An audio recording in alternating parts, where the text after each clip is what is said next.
Bom dia, Brasil. Boa tarde, Portugal. Boa tarde, Inglaterra. Ao vivo no Instagram pelo Instituto Érica Teixeira. Nós vamos hoje ter uma convidada muito especial, Patrícia Paquete. E vamos esperar todo mundo chegar para a gente fazer essa live gostosa sobre um tema que é tão caro à profissão terapia ocupacional, mas ao mesmo tempo é um tema necessário para toda a humanidade. Então sejam todos bem-vindos.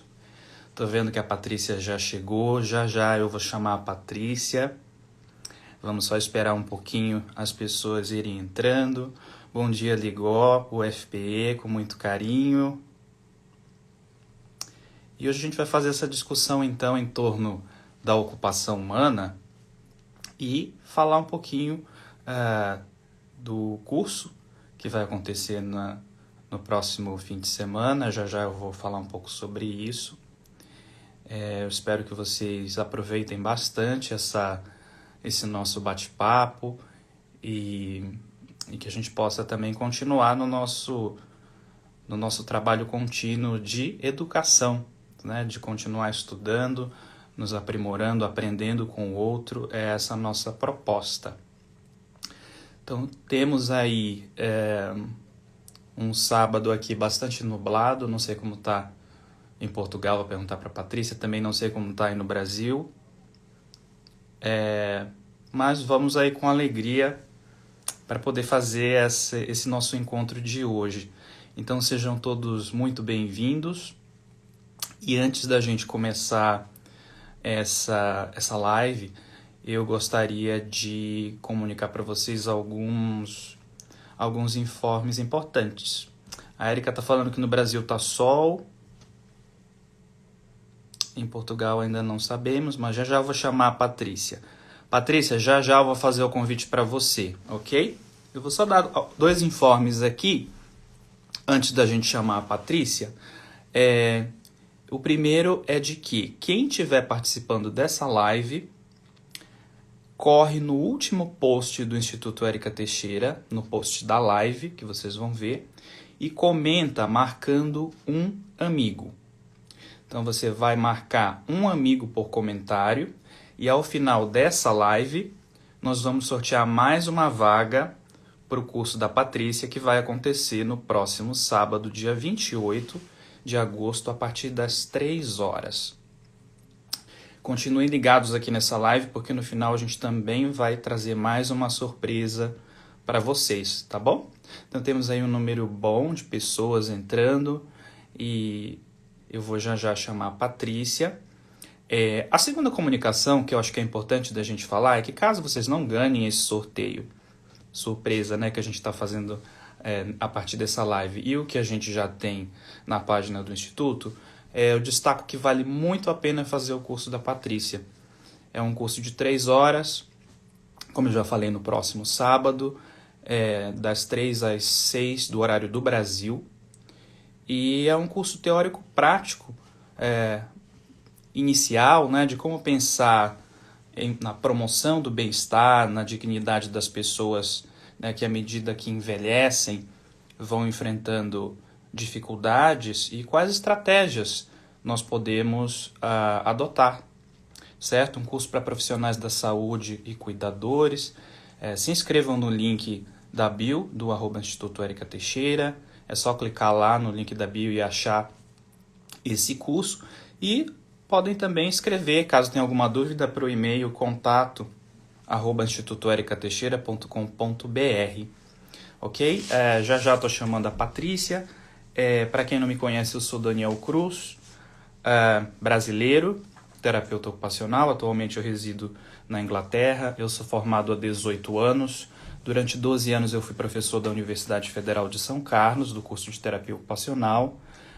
E atualmente eu sou professor aqui na Inglaterra, na Universidade Leeds Beck University, nos cursos de graduação e mestrado em terapia ocupacional. Eu tenho bastante interesse na questão educacional, na educação continuada. Eu continuo com algumas atividades aí no Brasil e uma delas é a coordenação de cursos do Instituto Érica Teixeira, um instituto que tem se voltado para essa educação continuada e também para serviços de saúde, para diversos profissionais e usuários também, clientes, certo? Então, falar um pouquinho da Patrícia, né? Eu conheci a Patrícia de uma forma muito especial num evento da TO Geronto, que foi coordenado pela Viviane Abreu, pela Vivi, que é uma terapeuta ocupacional que eu tenho muito carinho e admiração. E foi nesse encontro que eu, vamos dizer, descobri o trabalho da Patrícia e me interessei bastante por ela. Passei a seguir um pouco as publicações dela no Instagram, que vocês também podem acessar no @humanamente. E eu acho que eu e a Patrícia temos grandes afinidades em torno da ocupação, da produção de materiais criativos, né, que possam ser aplicados à prática. Então vamos chamar a nossa convidada direto de Portugal, Patrícia Paquete, e no final eu trago também mais novidades. Vamos já chamar a Patrícia. Eu espero que agora dê certo. Já eu estou mandando. Obrigado, pessoal. Temos aí 27 pessoas participando da nossa live sobre ocupação humana.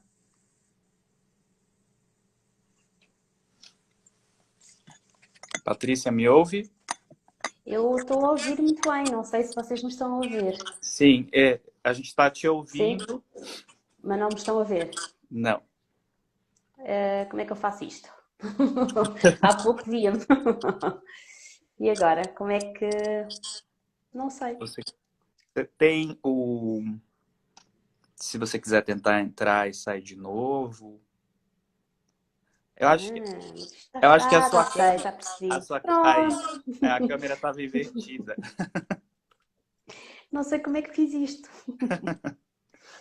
Sim, eu precisava de várias pandemias para poder finalmente ser mais menos info-excluída. Mas pronto, estou aqui. Olá, Daniela, obrigada pelo convite. Eu que agradeço, Patrícia. Eu queria que você se apresentasse, começasse se apresentando, contando um pouco Ok. da sua trajetória de formação e das suas afinidades, né, em torno do conhecimento sobre a ocupação humana. A gente tem o maior prazer de poder te ouvir e eu agradeço novamente, em nome do Instituto Érica Teixeira, a sua participação aqui com a gente. Bem, eu é que agradeço e nesta minha primeira live, ainda por cima tão bem acompanhada, eu estava a ouvir a apresentação e de facto nós conhecemos naquele encontro, não é? E foi mais uma das coisas boas da pandemia, porque de outra forma nunca poderia participar num encontro organizado no Brasil, ou seria mais difícil, e de facto acabei por ficar muito mais próxima de vários colegas. E percebi logo no início, percebi imediatamente que de facto temos essas afinidades. Eu sou terapeuta ocupacional há um bocadinho mais do que 19 anos e na altura em que fiz a minha formação estávamos em pleno modelo mecanicista e portanto também fui depois na minha prática que fui redescobrir a ocupação, não é?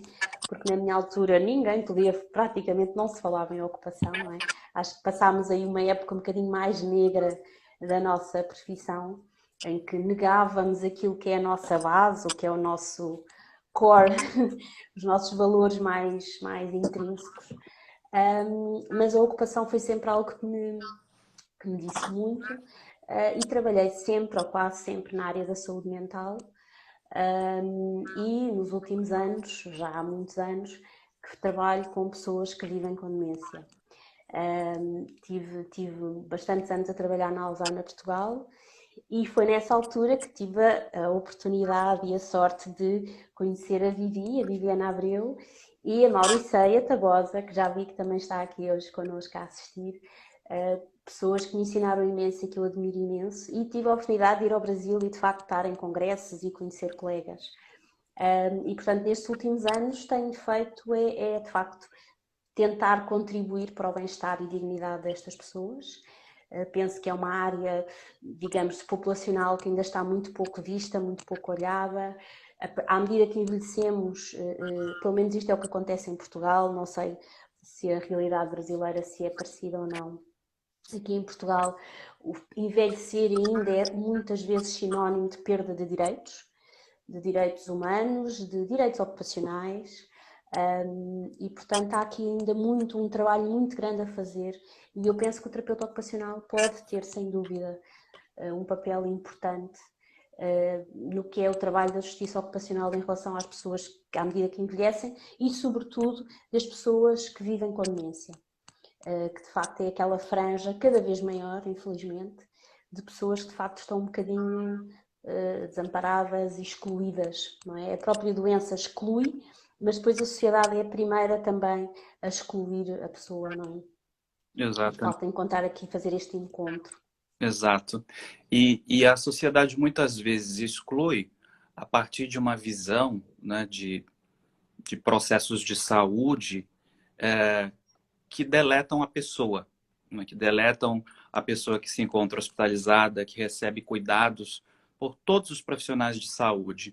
Ainda ontem eu assisti a um vídeo de uma geriatra inglesa chamada Kate Granger. E ela criou uma campanha muito importante que chama Hello, my name is. Né? Olá, o meu nome é. E a Kate, por ser uma geriatra com uma grande experiência de cuidado, passou a se ver numa situação de paciente, literalmente, quando ela descobriu que ela tinha um câncer na região pélvica, que depois esse câncer se disseminou como uma metástase para vários órgãos, e ela passou a receber, né, vários cuidados e percebeu que médicos, enfermeiros, assistentes, né, de fisioterapia e outras profissões chegavam até ela sem sequer se apresentar, não é apresentar o seu nome. Então ela criou essa campanha que chama Hello, my name is. Depois vocês podem achar no Google, onde ela coloca os valores, né, os valores que ela, enquanto paciente, viu como importantes, né? E ela fala que uma das pessoas que chegou para ela e disse Hello, meu nome é Brian, foi um funcionário do hospital que veio perguntar se ela precisava de travesseiros. E ela conta várias histórias onde ela diz que ela se viu completamente despersonalizada por as pessoas não perguntarem sobre o nome dela, ou funcionários onde ela já havia se internado várias vezes oferecerem café ou chá, quando na verdade ela não tomava ambos.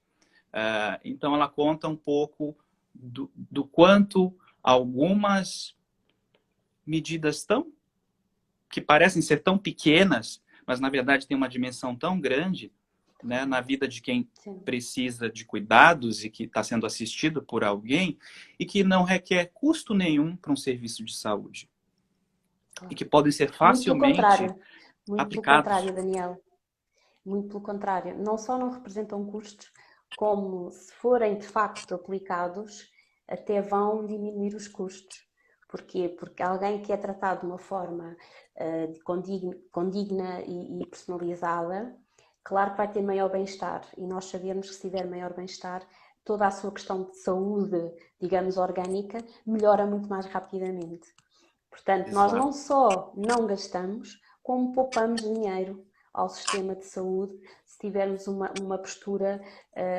Basta tratarmos as pessoas, eu às vezes digo, basta tratarmos as pessoas como gente, não é? Exatamente.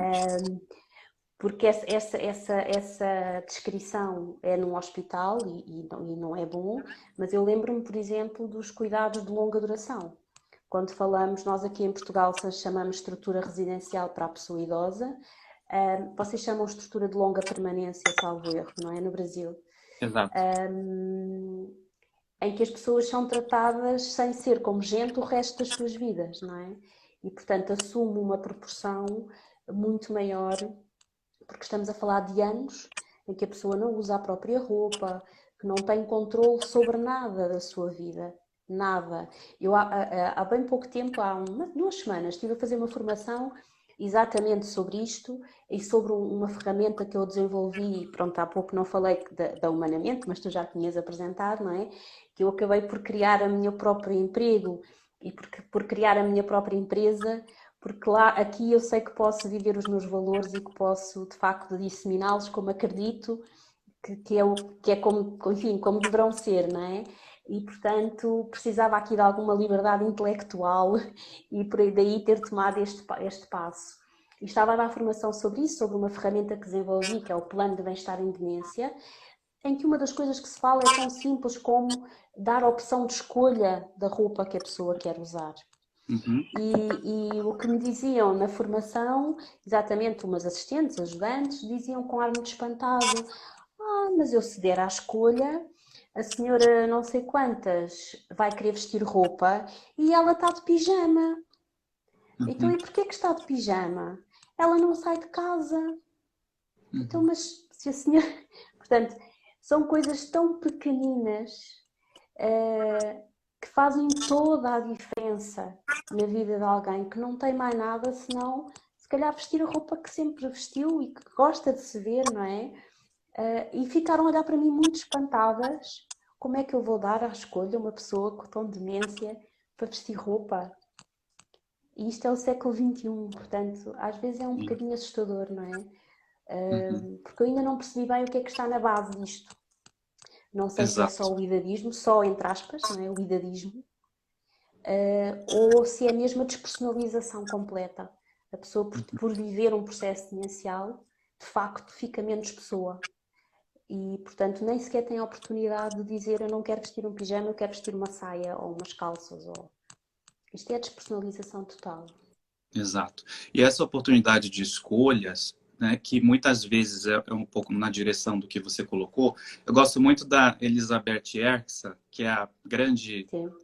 grande idealizadora, né, uma das grandes idealizadoras da ciência ocupacional, onde ela coloca que uma verdadeira terapia ocupacional autêntica é aquela que possibilita que as pessoas possam fazer escolhas, ainda que seja a roupa que elas vão vestir. E uma das frases que Claro. ela fala, que eu acho muito bonita, ela diz que enquanto a medicina está preocupada em preservar a vida, né, nós temos todo um aparato cirúrgico, médico, de resgate, de garantir que essa vida vai ser preservada. Então, enquanto a medicina se preocupa com essa preservação, a terapia ocupacional está mais preocupada com a qualidade dessa vida que é preservada. Então, enquanto essas pessoas continuam vivendo, né, que elas tenham a dignidade e o direito da ocupação, do engajamento na ocupação. E isso é possível a pessoas com doenças crônicas, com deficiências, em terminalidade, né, onde elas podem ter essa oportunidade. E eu acho que esse casamento da ocupação, a gente começou, né, falando da prática centrada no cliente, é inevitável a conexão, porque eu não tenho como falar de ocupação humana se eu não me voltar para uma prática que seja centrada nessa pessoa. E eu digo isso porque, num dos outros artigos que eu também costumo citar bastante, da Elizabeth Erksa, ela diz a infinita distância entre o eu e o isto. Né? Então, ela traz uma crítica muito importante, o quanto as discussões que têm sido feitas e as práticas que têm ocorrido, e ela faz essa discussão à luz de um filósofo, têm se voltado para o isto. O isto é a questão social, o isto é o observador que mensura, né, que vem medir a minha temperatura, que vem me dar o remédio, que vem me aplicar uma injeção, que vem me oferecer algum cuidado e que desconsidera o eu. E o eu é a experiência subjetiva da pessoa, que pode ser manifestada pelo verbal, mas muitas vezes não é possível, mas que está presente num toque, num movimento corporal, num contato visual, né, numa manifestação subjetiva. Esses indicadores, eles devem fazer parte da identificação da manifestação da ocupação humana. E eles muitas vezes são de difícil mensuração, né? Algumas coisas que ela também coloca e que nós vivemos na sociedade atual, né? Pela prática baseada em evidência, pela ênfase maior em instrumentos que são padronizados e que têm confiabilidade e validade, e outras, né, formas como as profissões da saúde têm sido pressionadas a ser, e que desconsideram justamente aspectos subjetivos da humanidade, que são o respeito, o amor, né, a compaixão. Como você consegue medir isso? E eu acho que totalmente uma prática que seja centrada na ocupação, ela deve ser também centrada nesse cliente, não é? Claro. Então, quando a gente está falando Mas dessa experiência, pode falar. Sim. Não, que eu estava aqui a pensar porque esse o isto e o eu, fiquei aqui a pensar que o que eu sinto é que nós ainda estamos mais longe disso, isso é, as pessoas nem sequer têm consciência ainda, pelo menos é o que eu sinto da minha prática, portanto é uma coisa completamente empírica, é que as pessoas ainda nem sequer têm consciência que quando vão medir a tensão arterial ou a febre, ou quando vão prestar algum cuidado, que o fazem de uma forma que despersonaliza. Porquê? Porque a grande maioria das pessoas acha que está a fazer com a melhor das intenções. As pessoas acham que estão a ser ótimos profissionais, porque até foram ver a temperatura, porque até estiveram atentos a isto ou àquilo, e ainda não demos aquele último passo de, ok, eu medi a temperatura, mas eu medi a temperatura a quem? Quem era aquela pessoa que está naquela cama a quem eu medi a temperatura? Uhum. E eu acho que falta isto, e isso é que é depois o estar centrado de facto no cliente, e que eu acho que as pessoas ainda nem têm consciência, porque pelo menos aqui em Portugal não há ninguém que diga que não é centrado no cliente. As pessoas acham mesmo que são centradas na pessoa. Uhum. Porque fazem tecnicamente aquilo que aprenderam, acham que são bons profissionais e são, mas acham que isso é ser centrado na pessoa. Quando nós começamos um pouco a aprofundar o que é isto de ser centrado na pessoa, aí é que as pessoas começam imediatamente a sentir as suas limitações e a ficarem... Disseram-me inclusive há pouco tempo isto. Sim, as pessoas têm direitos, mas às vezes... E como é que nós desconstruímos isto? Os direitos de alguém, neste caso que vive com demência, não são às vezes os direitos mais fundamentais, os direitos humanos, e o direito à escolha, não é? Não é às vezes, é sempre. E agora, o problema é que depois as pessoas não conseguem integrar isto no seu contexto diário de prática de prestação de cuidados. Porque acham sempre, eu não tenho tempo, porque eu não posso, porque eu não tenho dinheiro, e começam a pôr uma série de istos à frente, não é? E de facto não percebem que prestar cuidados a alguém, ser parceiro de cuidados, não é? Ser parceiro de cuidados, que é um conceito que é usado sobretudo em Inglaterra. Cá em Portugal as pessoas falam sempre em cuidador, mas em Inglaterra cada vez mais usam o care partner. E quando eu ponho parceiro de cuidados, eu já estou a pôr a pessoa que é cuidada no mesmo nível que quem presta cuidados. E sobretudo isto na área da demência é muito importante. Porque muitas vezes o que acontece é, se eu sou cuidador, eu faço aquilo que eu acho que é melhor para a pessoa. E quando pensam assim, acham que estão a ser centrados na pessoa. E não estão. Estão a ser centradas nela. Porque elas fazem aquilo que elas acham que é o melhor. Não fazem aquilo que sabem que seria o melhor para aquela pessoa. Não tentam perceber o que é o melhor para aquela pessoa. Não tentam colocar-se... E há pouco tempo fizeste um post sobre isto, não é? O colocar-nos no lugar do outro. É o mais De difícil. facto, é o mais... Dar este passo, não é? Eu gosto do roxo, mas ele será que gosta? O que é que ele faria nesta situação? Não é? Não é o que é que eu faria. Porque às vezes as pessoas dizem, eu gostava muito de ser cuidada da maneira como eu cuido. Não, não é? Não, de todo. Tu tens que cuidar segundo aquilo que foi a vida do outro que está à tua frente. E Uhum, isto aqui tem muito a ver com o reconhecimento do outro, uhum, ver o outro. E eu acho que falta esse bocado, que é as pessoas aprendem, as pessoas estudam, as pessoas têm toda a técnica, mas depois quando olham para a pessoa não a veem. uhum, Porquê? Porque é o doente não sei quantos. uhum, E quando a pessoa ganha o papel, fica com o papel de doente, não é? Que ao fim e ao cabo é um papel ocupacional, não é? O papel do doente, mas nós temos outros papéis na nossa vida, não é? E que nós temos é que conseguir olhar para essa multiplicidade de papéis uhum. que nos constituem, não é? E o que eu Exato, sinto nisto é que nesta questão deste modelo biomédico, ficamos no papel do doente e não nos é permitido exato. vivenciar os outros papéis. Ainda ninguém vê para além disso. Não Uhum, é? E há o reconhecer o outro, que eu acho que é muito. Porque eu, quando vejo o outro, também me vejo a mim, não é? E exato. é no outro que eu também me vejo. O outro é o meu espelho. Uhum, E eu penso que na área da demência, eu acho que para algumas pessoas também é muito difícil isso, não é? De ver aquilo que poderá ser o meu uhum, futuro.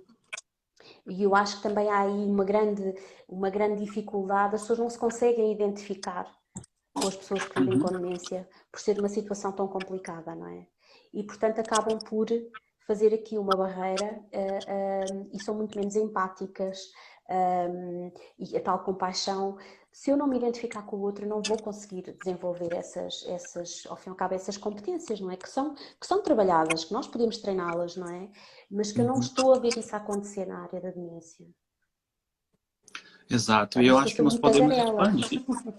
Eu acho ótimo. Você pode continuar falando porque a gente aprende muito com a sua fala. E eu engato aqui na questão da importância da gente. Você falou de dedicar um tempo a conhecer a história da pessoa, né? E existem autores na própria terapia ocupacional, ao discutirem a prática centrada na ocupação, que fazem até uma espécie de checklist, onde você vai responder quanto tempo você se dedica a conhecer a história do cliente que você atende ou da pessoa com a qual você está tentando fazer um trabalho terapêutico. E um certo dia, conversando com uma colega americana e dando uma aula também numa universidade americana, tanto os alunos quanto essa colega questionaram esse tipo de abordagem, como fica em relação ao pagamento dos serviços oferecidos, né? E ela falou para mim, ah, mas eu não posso passar uma hora só conversando, assim, só conversando, Só. né, com o meu cliente, ou com o seu cuidador, ou com a sua pessoa.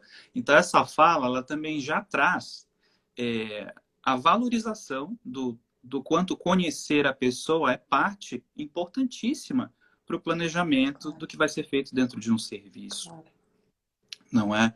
claro. Aqui na Inglaterra, nós temos várias, vários treinamentos, né, sobre como que você poderia abordar uma pessoa, e estratégias muito simples e tão poderosas, né, como sentar ao lado, né, conversar no mesmo nível, poder tocar a mão e se colocar disponível para ser empático no sentido de quando uma pessoa te conta uma história e você realmente dá uma devolutiva no sentido de dizer eu entendo o seu sofrimento e eu imagino como deva ser difícil para você passar por essa situação.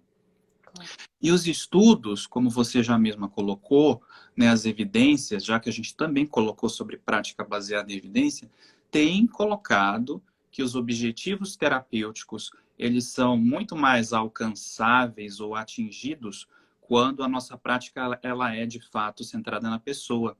Quando nós ouvimos a história da pessoa, quando nós validamos, né, aquilo que ela sente, existem evidências que dizem que nós conseguimos obter muito mais informações dessa pessoa do que quando nós vamos lá, fazemos uma prática de aplicar um instrumento, mensurar alguma coisa e oferecer determinada tecnologia e sem conhecer a história dessa pessoa, que muitas vezes vai influenciar no uso, né, desses equipamentos. O que eu acho é que o objetivo nunca pode ser a utilização de algum equipamento ou da avaliação ou de o checklist, não é? O objetivo tem que ter sempre o envolvimento e a conexão. Claro que eu, enquanto eu me envolvo e consigo a relação com essa pessoa, consigo naquele momento, mesmo que eu só tenha 15 minutos, mas o meu objetivo é sempre Eu tenho que fazer a ligação com aquela pessoa. Se eu conseguir fazer essa ligação, eu vou conseguir aplicar tudo o que eu quiser, eu vou conseguir, mas nós andamos a fazer a casa pelo telhado, que é, tá ok, tenho a lista dos objetivos, e portanto eu tenho que lá ir e tenho que fazer isto e tenho que fazer aquilo para cumprir os meus objetivos. Logo aqui estamos mal, os objetivos não são meus enquanto terapeuta ocupacional, os objetivos são da pessoa com quem eu trabalho. E muitas vezes aquilo que eu acho que poderia ser um objetivo da minha prática não tem nada a ver. E, portanto, eu tenho que chegar à pessoa e eu aqui lembro-me sempre, não é terapeuta ocupacional, mas é um grupo analista, um psicoterapeuta que falava de quando um terapeuta tem que estar com a pessoa sem desejo, sem memória e sem conhecimento. No sentido de que eu, quando vou ter com alguém, claro que eu tenho o meu conhecimento, com certeza que tenho a minha prática, com certeza que já conheço a pessoa, tenho tudo isso, as memórias, mas eu tenho que pôr tudo isso para trás. Para quê? Para não contaminar a minha relação naquele momento com a pessoa. Para eu estar, digamos, como em branco, no bom sentido, para receber aquilo que a pessoa me quer dar. E às vezes nós vamos tão contaminados com tantos livros, com tanta evidência, com tanto conhecimento, com coisas que eu gostava que acontecessem, etc., que eu nem sequer estou lá inteira para receber aquilo que a pessoa me quer dar. E eu, de facto, quanto mais me aproximo dos 30 anos de ser terapeuta ocupacional, mais sinto que sempre que estou com alguém, eu tenho que fazer este exercício antes de entrar na relação propriamente dita de, ok, agora tudo isto vai para trás. Eu não quero ir com pré-conceitos. Eu quero ir livre.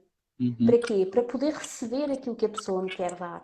Sem estar, digamos, ofuscada com tudo aquilo que eu acho que sei e que eu acho que quero, não é? E eu acho que isso é extraordinário, mas também é preciso também ter alguma coragem, não é? Porque nós achamos que se calhar para trabalhar melhor temos que ir agarrados aos nossos conhecimentos, às nossas crenças, não é? Para nos protegerem.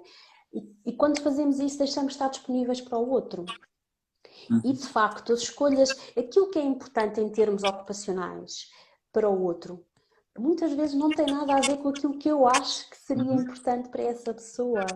Eu dou um exemplo, eu trabalho com uma pessoa no domicílio, um caso assim um pouco complicado na área da saúde mental, e a primeira vez que eu cheguei, ele olhou para mim e disse, ok, o que é que você quer que eu faça? Porque ele anda há anos com isto, com terapeutas, com não sei o quê, que todas chegam lá e dizem o que é que ele há de fazer. E eu sentei-me a olhar para ele e disse, não sei, eu faço aquilo que deseja fazer. E ele ficou com ar espantadíssimo a olhar para mim. Porque há 10 anos que andei nisto e nunca ninguém disse você vai fazer aquilo que deseja fazer. E enfim, à medida que a relação foi evoluindo, uma vez ele disse-me, o que eu quero fazer são bolos. Eu nunca diria que o meu trabalho com aquele homem seriam sessões semanais a fazer bolos. Mas a evolução em que ele está a fazer o bolo e diz, oh Patrícia, não acha que eu estou muito melhor? Eu estou muito melhor. E eu ainda hoje me espanto, não é? Porque atrás dos bolos vieram tantas outras competências e entre outras coisas, mas tivemos que lhe dar tempo para ele escolher, para ele dizer o que desejava. E eu tive que ir para a casa dele uma tela em branco. Não é? E de facto eu acho que falta isto, não é? Falta também a disponibilidade para estar com o outro sem, é porque eu fiz um doutoramento e tal, isso é isto, isso é aquilo, não interessa nada. Eu quando chego à porta da casa das pessoas ou quando eu chego à instituição, eu não sei nada, não é? Neste sentido de estou livre para receber o que o outro me quer trazer. Acho que esse exercício, Patrícia, ele é muito importante. E, é claro, você está falando dentro de um contexto de experiências na saúde mental, né, e também com pessoas com demência. E algumas pessoas poderiam questionar, mas e se eu estou num hospital com pessoas com necessidades, né, numa fase aguda ou numa fase de reabilitação, ainda assim você pode, né, aplicar alguns desses conceitos à sua prática? Todos, perfeitamente, perfeitamente, porque assim, eu quando eu digo que ponho para trás aquilo que conheço, é a minha postura, é a minha atitude, não é? Mesmo que eu esteja num sítio de agudo, pessoas com uma situação aguda em que eu tenho que agir, com certeza, ou uma situação de reabilitação, mesmo, sobretudo, por exemplo, uma situação de reabilitação, pensarmos mais na área motora, não é? nessa fase, nós temos que... A primeira coisa mais importante é o quê? Relacionarmos com a pessoa. Porque se a pessoa não está envolvida no seu processo de reabilitação, não vamos conseguir fazer nada. E se calhar, na Exato. reabilitação, se calhar os primeiros Uhum, momentos, se calhar é mesmo isto, não é? Ok, o que é para ti mais importante reabilitares? O que é para ti, o que é que tu desejas fazer, não uhum, é? Há uma das imagens que eu mais gosto em termos da história da terapia ocupacional, que é uma imagem de um homem num hospital que biamputado com, pronto, umas próteses, isto para aí nos anos 60, por aí, 50, 60, e em que a legenda diz que o senhor quis fazer todo o treino da prótese com o objetivo de fumar de forma independente e autónoma. Então o senhor está com um ar completamente satisfeito a uhum. fumar um cigarro com próteses. Isto para mim é terapia ocupacional no seu mais... Porque é uma escolha ocupacional que se calhar não é a mais saudável. Uhum. E não colocando os seus valores sobre o outro, né? Eu acho que essa questão é mais importante. O que é suposto você fazer, não é? Não. Se calhar Uhum, eu nunca estaria à espera que alguém me dissesse eu quero fazer bolos ou eu quero uma prótese para fumar. Eu tenho que estar uhum, livre para isto. Eu uhum. tenho que, de facto, abrir espaço em mim para isto. Totalmente. E abrir um espaço de tirar os seus valores, né, as morais e outras Sim, questões que vão interferir nesse processo. E aí, para não perder o gancho com o que você colocou, eu acho que nós podemos trazer toda a informação de conhecimento teórico e aplicável da prática centrada na pessoa, no e unir com os conceitos de ocupação humana e engajamento ocupacional, que é um dos elementos importantes para o engajamento ocupacional, colocados pela Elizabeth Erxa, é o acesso à informação. Ou seja, que as pessoas as quais recebem os nossos serviços, muitas vezes elas podem não entender, mas o cuidador, o familiar e as pessoas envolvidas, elas precisam ter informações suficientes para fazer escolhas informadas, não é? sim. Então, é claro que quando a gente fala o exemplo da prótese, da adaptação para fumar, um terapeuta ocupacional poderia dizer: não vou fazer isso porque isso é prejudicial à sua saúde. Muito provavelmente essa pessoa já tem as informações sobre isso. Ou se não tiver, talvez Claro. até você possa comentar de uma forma que ela possa saber, mas muito provavelmente ela já sabe, né? Mas ela está tomando uma decisão consciente e informada. E ela escolheu, né? Então, acho que nessa direção é fundamental a gente pensar na integração do quanto nós, terapeutas, podemos fornecer oportunidades de escolhas. Isso é muito bacana, né? Muito legal poder fornecer essas possibilidades de escolhas e que eles possam fazer essas escolhas conscientes na medida que isso seja possível. Uma das coisas que eu acho que a gente também conversou, Patrícia, foi sobre os conceitos que vieram, né, vamos dizer, dos pioneiros da profissão terapia ocupacional, que foram depois reformulados, revisitados por vários pesquisadores, incluindo Anne Wilcock e outros pesquisadores, que foram os conceitos de doing, being, becoming and belonging, que seria, numa tradução ao pé da letra, né, vamos dizer assim, é o ser, O fazer, o ser, doing, o being, fazer, o ser, o o pertencer, o tornar-se. tornar-se e o Sim, pertencer, né? E que o sim. quanto muitas das práticas que se veem sobre ocupação humana têm se dedicado no doing, né, no fazer. Então a pessoa está fazendo um monte de coisa, mas o quanto esse fazer ele está conectado com quem essa pessoa é, qual é a história que essa pessoa tem, com quem ela partilha essas ocupações e o quanto essas ocupações elas geram pensamentos, sentimentos relacionados a, aos ancestrais dessas pessoas, a tradições que são repassadas a partir dessas ocupações e que conectam essas pessoas com o seu entorno, no sentido de fazer parte de, né? Então, quando a gente conecta todos esses conceitos, nós conseguimos, então, ter uma visão muito mais holística dessas pessoas, na medida em que são consideradas, então, essas histórias, essas tradições, né? E o quanto estar engajado em ocupações que são significativas, né? Que podem ser uma pintura, montar um quebra-cabeça, fazer um bolo com alguém, se conectar com o outro, com alguma forma de comunicação, o quanto essas ocupações elas podem fornecer aquilo que a terapia ocupacional diz que faz a partir da ocupação, que é a promoção, não gerar saúde, manter a saúde e o bem-estar, não é?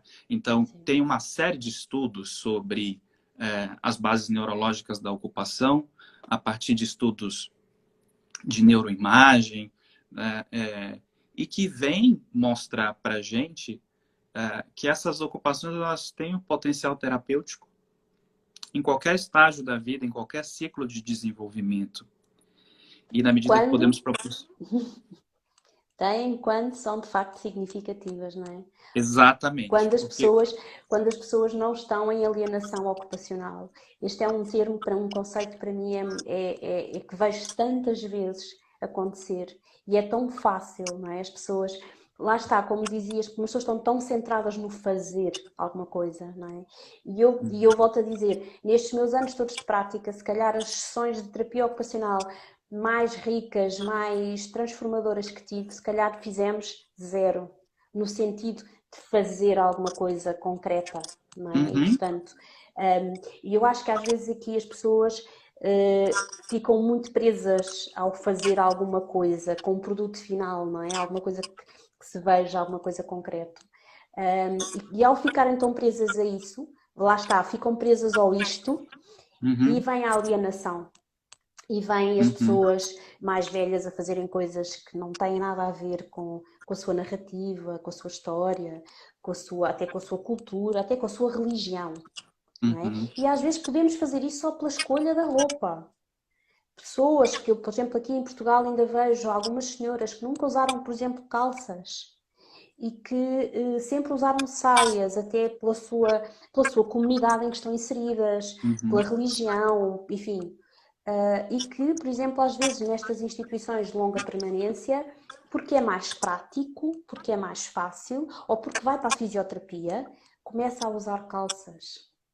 E as pessoas não têm, de facto, a noção, a consciência do quanto isso pode ser grave, do quanto pode alienar, excluir e, de facto, apagar aquela pessoa, não é? Por uma escolha tão pequenina. Exato. Desculpa, agora entusiasmei-me. E eu trago aqui para a gente discutir também Fiquei sem luz. que o fato de uma prática ser centrada na pessoa, né? Algumas pessoas poderiam dizer assim, mas isso, como fica aí a questão da evidência, né? Que a gente está discutindo um pouco, né? Sim. A gente está discutindo Claro. isso. E eu fiz um pequeno levantamento de estudos, onde isso foi se visto já que empoderar as pessoas no manejo de uma atividade de vida diária possibilitou para essas pessoas um maior envolvimento na sua reabilitação. Em pessoas com lesão medular, essa abordagem permitiu ganhar novos papéis. Em pessoas com artrite reumatoide, a prática centrada no cliente diminuiu dor, limitações nas atividades e restrições na participação. Em pacientes crônicos com esquizofrenia, eles puderam escolher essas pessoas que puderam ter a possibilidade de escolha. Essa possibilidade esteve associada a uma redução de sintomas psiquiátricos e uma melhora da própria confiança. Em idosos, 11 semanas intensivas, né, de terapia ocupacional centrada no cliente melhoraram significativamente o desempenho ocupacional quando comparado ao tratamento convencional. E aí a gente vem bem naquela questão que conversamos no começo. Em pessoas com doença neuromuscular, essa abordagem foi significativamente melhor para a questão de autocuidado. Em pessoas com ansiedade e depressão, essa prática melhorou as atividades diárias, reduziu os sintomas psicológicos e aspectos relacionados à saúde. Em estudos de revisão com pessoas após um AVC, esse tipo de prática aumentou a satisfação dessas pessoas com relação às suas atividades e também em relação à sobrecarga dos cuidadores. Então, como temos esse pequeno levantamento, e eu estou até colocando aqui condições de saúde, né, doenças, mas, na verdade, essas práticas que foram centradas nessas pessoas, as quais vivem essas situações, elas, em todos os estudos, tiveram resultados positivos. Então, por que estamos fazendo uma prática que não é centrada nas pessoas? O que acontece, né? Eu queria te ouvir em Portugal, porque Olha, o que eu acho que... Sim, o que eu sinto, e estavas a falar enfim, das várias investigações, das várias pesquisas que foram feitas, eu fiz o meu doutoramento exatamente no bem-estar, sobre o bem-estar de pessoas que vivem com demência e a relação desse bem-estar com o desempenho de ocupações significativas. E usei um instrumento de observação, que é da Universidade de Bradford, o Dementia Care Mapping, e de facto passei muitas horas em lares de idosos a observar o bem-estar de pessoas que vivem com demência. E consegui, no fim, criar um modelo estatístico que me disse quais seriam as variáveis que mais influenciavam o bem-estar daquelas pessoas que eu observei. E uma das questões que mais influenciavam o bem-estar dessas pessoas tinha exatamente a ver com a relação que os seus cuidadores tinham com elas, com a oportunidade de se envolverem em ocupações, e isso foi muito interessante, porque de facto uma grande maioria das pessoas nestas instituições tem uma diversidade ocupacional muito, muito baixa. E, portanto, nas instituições em que as pessoas tinham maiores oportunidades de se envolver em ocupação, o bem-estar era maior.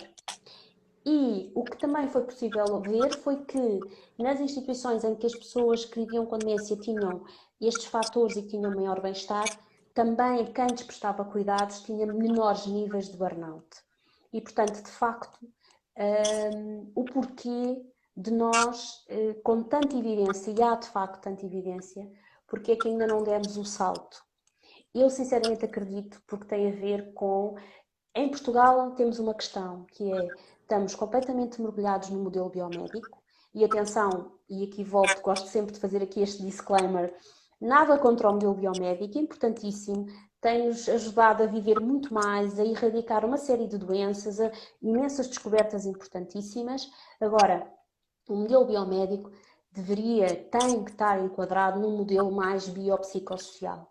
E nós aqui em Portugal, pelo menos aqui em Portugal, ainda o que, de alguma forma, o que dá a base de toda a prestação de cuidados é o modelo biomédico. Mesmo nas instituições que não são clínicas e que são sociais, é o modelo biomédico. É o comprimido que resolve o problema. Portanto, há de facto aqui, em termos históricos, a questão, por um lado, do modelo biomédico e, por outro lado, temos a pesada herança do que era o assistencialismo em Portugal, muito virado para a religião. Portanto, tínhamos, isto pensando nas pessoas mais velhas, em que tínhamos os abrigos, os asilos, e que eram, de facto, geridos pelo clero. Uhum. E esta força da Igreja Católica e os valores do assistencialismo ainda estão muito presentes. E eu acho que influenciam claramente Está aqui a nossa colega Margarida a falar que em Portugal há camas e não pessoas. E é verdade isso, realmente, não é? Uhum. Sempre que se criam novas instituições, novas redes de prestação de cuidados, criamos mais não sei quantas camas. Há mais não sei quantas camas. Mas ninguém Uhum. diz quem são as pessoas que se vão É. deitar nessas camas, Uhum. não é? E pior, Exato. como se ter camas é o que é preciso e tudo o resto. E, portanto, eu penso que em Exato. Portugal, e isto numa coisa muito breve, estamos de facto ainda mergulhados no modelo biomédico e temos ainda a herança do modelo assistencialista do clero. Eu penso Uhum. que é isso que ainda influencia bastante a nossa prestação de cuidados. Exato. E mundialmente, se formos pensar por que que hospitais de renome continuam fazendo cirurgias equivocadas por erro de operou o cara do Pois, fígado e na verdade tinha que fazer alguma era, coisa. O que que é isso, né? O sim, que que está faltando aí? E sem dúvida é um reflexo desse tipo de prática que cega no sentido de não enxergar a pessoa e ouvi-la. Né? Nós sim. temos, infelizmente, apenas 10 minutos. Eu vi que algumas pessoas aqui colocaram sobre evidências da prática centrada no cliente para substâncias psicoativas, para crianças. Eu vou postar essas publicações no Instagram e a gente vai poder acompanhar. Existem evidências diversas para várias condições, vamos chamar assim. Antes da gente concluir, eu queria novamente voltar ao nosso sorteio. Quem está nessa live agora, ao final dela nós vamos fazer um sorteio. E esse sorteio vai ser postado nos stories do Instituto Érica Teixeira. E aí vocês vão me perguntar como eu participo desse sorteio agora. Então, o que vocês vão fazer? Vocês vão correr no último post do Instituto Érica Teixeira, que é o post da nossa live, que está aí. E vocês vão comentar marcando um amigo. Então, vocês vão marcar um amigo por comentário e ao final dessa live nós vamos sortear mais uma vaga para o curso da Patrícia, que vai acontecer no próximo sábado, dia 28, das 3 às 6 da tarde, no horário do Brasil. E continuem ligados aqui que antes de terminar a live, eu vou contar mais uma surpresa que eu acho que vai ser muito interessante. Não deixem de fazer o curso da Patrícia. E, Patrícia, eu queria que você Sim. quer falar mais alguma coisa? Eu queria só agora, vi agora aqui um comentário que eu gostava só aqui acredito que também deve ser uma colega nossa, e que diz muito tranquila em não ter que mensurar tudo. E é assim, e eu volto a dizer, eu fiz um doutoramento sobre isto e, portanto, a avaliação, o sermos rigorosos, a evidência é importantíssimo, Uhum, atenção, medir é muito importante. O que nós temos que saber sermos, quando estamos com a pessoa, independentemente se estiver a medir ou não, eu posso estar a medir, claro que estou. Eu uhum, posso estar a avaliar, claro que estou, mas eu uhum, estou com a pessoa para a pessoa. O que não uhum, quer dizer que eu não saia do pé da pessoa, eu não faça os meus registros, que não use as minhas avaliações. Portanto, não vamos aqui perder de vista a importância do rigor da pesquisa, porque só assim é que nós conseguimos ter evidência.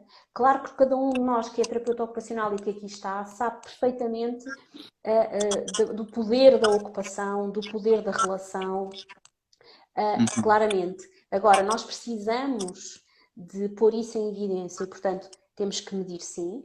É bom estarmos tranquilas com as pessoas, sem estarmos agarrados aos papéis ou às fichas ou às avaliações. A pessoa é o mais importante, mas claro que sim, temos que Uhum. construir evidência, claro que E sim. temos que, como eu já falei em torno do engajamento, fornecer para as famílias, para os cuidadores, para os usuários dos nossos serviços, todas as informações disponíveis, na medida do possível, para que eles possam tomar as decisões Claro que sim, informados, né, dos seus claro que sim, riscos, dos seus claro que sim. benefícios, né, porque precisamos estar dentro do nosso campo de escopo de atuação, dos nossos procedimentos éticos que regulamentam a nossa profissão nos diferentes países, claro, temos esse compromisso, não é? Claro É, que sim. mais uma coisa para a gente finalizar, então, nós temos 7 minutinhos. Não falámos da transcendência. Isso. E aí é o que a gente precisa conversar um pouco sobre isso, né? A Porque, ocupação, ela nos favorece essa transcendência. sim, sim, porque há pouco quando tu falaste na parte holística da ocupação, não é? Do fazer, o sermos, tornarmos, pertencermos, não é? E há, através desta visão holística da ocupação, a possibilidade de nos transcendermos. E de facto, e nós falámos já sobre isto antes de isto, o bom das lives é que nós falamos muito mais antes, durante e depois, não é? Do facto de nós, através da ocupação, ou quando pensamos, portanto, podemos usar a ocupação como meio de transcendência, não é? Ou a própria ocupação ser isso, que é quando contribuímos para o outro. E eu vejo muito isso trabalhando com pessoas que vivem com demência, trabalhando com pessoas mais velhas, mais no final de vida. A questão da transcendência toma um papel importantíssimo. A questão da espiritualidade, eu acho que é algo que na nossa área ainda é muito pouco explorado.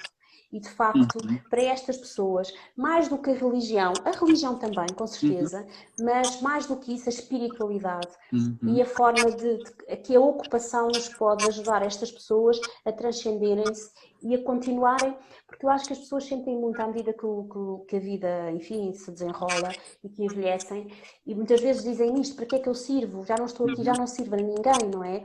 Já não tenho um papel, já não tenho, para que é que cá estou? E, portanto, através da ocupação, nós conseguirmos resgatar esse significado da vida, propósito de vida, não uhum, é? Que eu acho que é algo que temos de dar esse passo também. Eu tenho algumas sessões com algumas pessoas em que a religião é algo importante, uhum, em que nós rezamos Pai Nossos, rezamos Ave Marias, em que canto salmos como a senhora que é evangélica, em que eu própria trago para a vida da pessoa a vivência da espiritualidade e da religião. uhum. E isso é uma ocupação. É uma Exato. ocupação importantíssima. E Aqui há tem já pouco tempo, uma estudos, dessas que diz. desculpa, Patrícia, tem Não, não, não, estudos força. de revisão com idosos que dizem que os idosos que eram mais conectados com as suas convicções religiosas foram idosos que Sim, viveram mais. muito mais. E aí nós Sim, temos, e melhor, então, e melhor. essa ocupação que nos permite Sim. transcender, ela é muitas vezes vital para a nossa existência. Então, nos perguntamos por que pessoas vivem 100 e outras vivem 50? O que as conecta e que permite essa transcendência também? Isso é algo fundamental. Para a gente fechar, antes da gente finalizar tudo, a surpresa final é que esse fim de semana, apenas sábado e domingo, temos 25% de desconto para quem for fazer o curso da Patrícia. Queremos muito que vocês venham, porque é algo que vai contribuir para uma prática mais humana, para uma prática que é de fato centrada na pessoa e que nos coloca, então, enquanto profissionais, né, que oferecemos serviços, nos aproximar daqueles com os quais nós oferecemos esses serviços. Gostaria de deixar a nossa gratidão em nome do Instituto Érica Teixeira a todos os participantes que vieram nesse sábado, né, tão cedo, Obrigada. prestigiar. Tivemos aí um número de 40 pessoas, em torno de 40 pessoas assistindo. Essa live vai ficar gravada, então quem quiser assistir depois pode assistir acho que pelo canal do YouTube ou pelo próprio Instagram do Instituto, e depois eu baixo e publico no meu canal do YouTube também, se a Patrícia não tiver nenhuma objeção em relação a... Nenhuma. Então, oportunidades de escolha sempre, né? Então, Patrícia, muito obrigado. Sempre. Obrigada eu, Daniela, sério, adorei. Temos que fazer mais vezes, mesmo. Precisamos. E Gostei as mesmo muito. próximas, Sim. nas próximas que a gente puder, você falar um pouco do trabalho do Humanamente e você falar um pouco também de como produzir como você chegou na produção de materiais tão criativos Está combinado. para assistência. Isso é algo que é bastante Está interessante para combinado. todos nós, tá bom? Então, Está sim, um senhor. beijo grande para todo mundo. Esse final de semana, 25% de desconto no curso da Patrícia e o sorteio já já vai ser publicado nos stories do Instituto Érica Teixeira. Patrícia, como está Portugal hoje? Portugal está maravilhoso, como sempre, um calorzinho. Agosto é aquela altura de férias, praia, estamos muito bem. Portanto, vi aqui várias pessoas também de Portugal, que agradeço, porque está tudo, a grande maioria das pessoas está na praia, portanto, muito bom por terem vindo e espero ver-vos para a semana. E muito obrigada mais uma vez. Gratidão. Obrigado. Obrigada. Tchau, tchau. Adeus.